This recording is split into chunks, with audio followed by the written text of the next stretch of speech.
अबू सुफियान शाम से एक काफिला लेकर मक्का की तरफ जा रहा था। उसके काफिले में 50,000 सोने के सिक्के और दीगर बेशकीमती सामान था।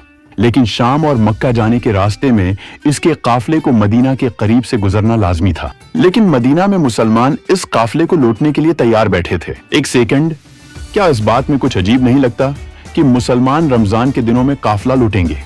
असल में कुरैश मक्का ने हिजरत मदीना के वक्त मुसलमानों का सारा सामान लूट लिया था और इस काफिले में काफी सारा सामान वही था जो कुरैश ने मुसलमानों से लूटा था। यानी मुसलमान काफिले को लूटने नहीं वाले थे, बल्कि अपने से एक साल पहले लूटे गए सामान का बदला लेने वाले थे। अबू सुफियान को जब ये पता चला तो उसने अपने एक बंदे को दूसरे रास्ते से मक्का मदद मांगने के लिए भेजा।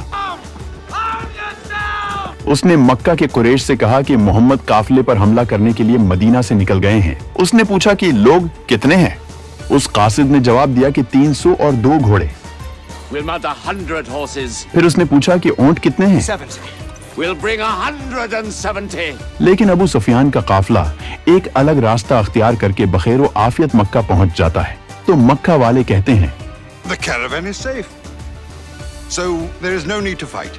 लेकिन अबू जहल कहता है कि अब अगर काफिला बच भी गया तब भी हम उन मुसलमानों पर हमला करेंगे, क्योंकि उनके 313 लोगों को मारने के लिए हमारे पास उनसे 3 गुना बड़ी फौज है।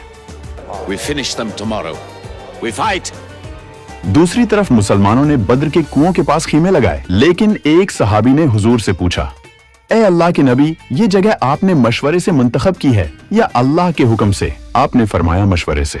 सहाबी ने कहा, अगर हम कुओं से आगे अपने खेमे लगाएं तो हम दुश्मनों को कुओं पर कब्जा करने से रोक सकते हैं। हुजूर को सहाबी का मशवरा पसंद आया और सब लोग कुओं से थोड़ा आगे आ गए। फिर दूसरे दिन जब मुसलमान और कुफ्फार आमने सामने आए तो कुफ्फार मुसलमानों से 3 गुना ज्यादा थे। उतबा बिन रबिया, उसका भाई और उसका बेटा सामने आया और उतबा कहने लगा, कोई है जो हमसे मुकाबला करे? मुसलमानों की तरफ से 3 अंसार उनसे लड़ने के लिए सामने आए। लेकिन उतबा ने कहा, ये कौन है? हमें तो अपने भाइयों की गर्दनें काटनी है जिन्होंने अपने बाप दादा के मजहब से बगावत की है। हजरत हमजा, हजरत उबैदा और 24 साला हजरत अली तीनों मैदान में आए और उन तीनों में से हजरत उबैदा जरा जख्मी हुए, लेकिन उतबा, उसका भाई और उसका बेटा तीनों मारे गए। अबू जहल ने सोचा कि मुसलमान बहुत कम हैं, इन्हें जल्दी मारकर यहां से निकल जाते हैं। मुसलमानों ने दिफाई हिकमत अमली अपनाई और दुश्मन के हमला करने का इंतजार किया और मुसलमानों को कमजोर समझकर अबू जहल ने मुसलमानों पर मुकम्मल ताकत के साथ हमला कर दिया।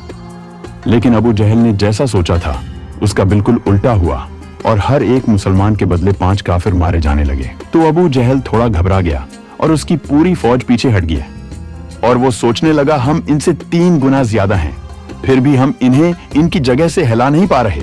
इसी दौरान मुसलमानों ने अपनी जगह बदली और फ्रेश लोगों को आगे खड़ा कर दिया। अबू जहल ने दोबारा से उसी जोर का हमला किया, लेकिन फिर भी काफिर उसी तरह मारे जा रहे थे और अबू जहल की फौज दोबारा पीछे हटने लगी। लेकिन इस बार मुसलमानों ने इन पर हमला कर दिया और उसकी पूरी फौज बद्र से इधर उधर भागने लगी।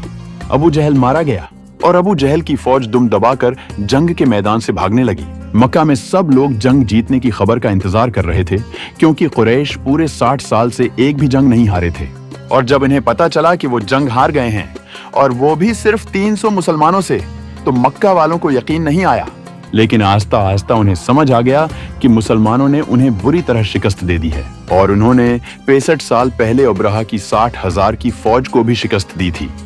लेकिन अब मक्का वाले सिर्फ 313 मुसलमानों से हार गए थे और उनकी पूरे अरब में बेइज्जती हो गई है। और हजरत मोहम्मद, जिन्हें अरब के लोग एक हारा हुआ इंसान समझते थे, जिन्हें इन्हीं के लोगों ने शहर बद्र कर दिया था, वो पूरे अरब में एक मास्टरमाइंड लीडर के तौर पर मशहूर हो गए। जब आप पूरी फौज के साथ मदीना पहुंचे तो हर जगह खुशी और जश्न मनाया जा रहा था। लेकिन जब आप अपने घर गए तो आपको पता चला कि आपकी प्यारी बेटी हजरत रुकिया कुछ दिन पहले वफात पा चुकी हैं। लेकिन आपने अपने गम का जिक्र किसी से नहीं किया और मुसलमानों की खुशियां और जश्न जारी रहने दिया। लेकिन ये जश्न ज्यादा वक्त जारी रह भी नहीं सकता था, क्योंकि अबू सुफियान ने पूरे मक्का से 3000 की फौज जमा करके मुसलमानों पर दोबारा हमला करने का मंसूबा शुरू कर दिया था। It is bad for you. They are gathering. Every young man with a sword is on his way to Mecca.